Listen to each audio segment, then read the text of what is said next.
So thankful to have this opportunity to be with you on this Thursday. And today I would like to look at one of the ways that we can get ourselves out of the pressure that can easily discourage us. We find that in Colossians chapter 3. The first 4 verses have been a great blessing to me. I remember as a college student, these verses came alive about the Christ life, and they have become more precious as time goes on. But there's one angle I'd like to give to you regarding these. Well, let me read them. Chapter 3, verse 1, if or since ye then be risen with Christ. We have been identified with Christ and we are risen with him.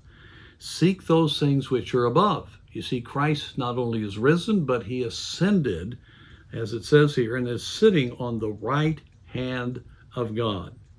Therefore, we are to set your affection on things above, not on things of the earth.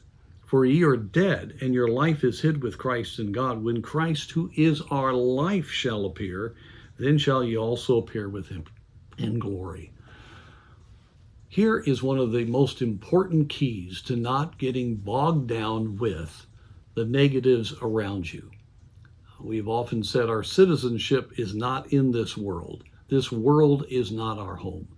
We are identified with Christ. We have the reality of his resurrected life in us. Therefore, we are connected with him as he ascended to the throne.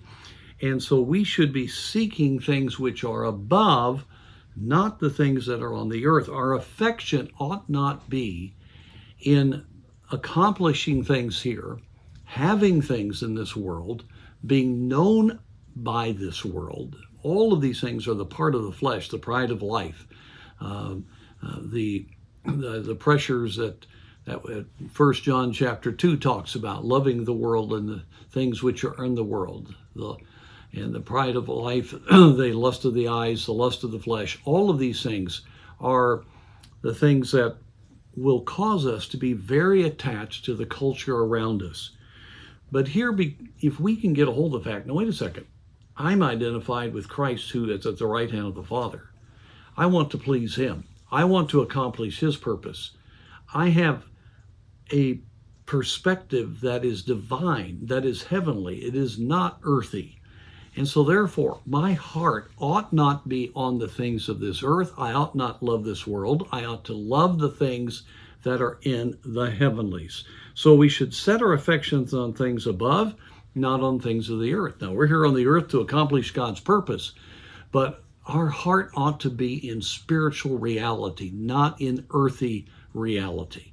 But so many Christians know truth, but are actually living in the realm of a very earthy existence here in our culture. And then that's why everything seems so empty, and we're not enjoying the reality of the tremendous treasures we have in Christ. And so we need to realize we're dead to this world because we died with Christ. We have been risen with him. So our life is actually connected to him and all that he's doing in this universe to accomplish the salvation of this planet. So our life is hid with Christ in God.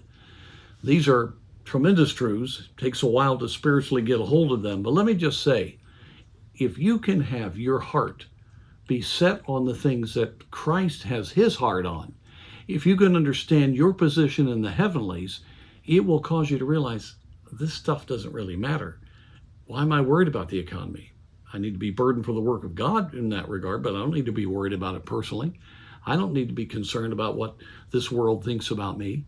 There's something far greater and something far more precious than what's going on right here. And I'm telling you, that's free. It just is glorious to realize the salvation that you have. And it won't be long, and we'll be with him. And it'll be worth it all when we see Jesus. Oh, let's live our life for him and not be caught up with this world. If we are caught up with it, we're going to be discouraged by it. Let's stay encouraged as we set our affection on things above.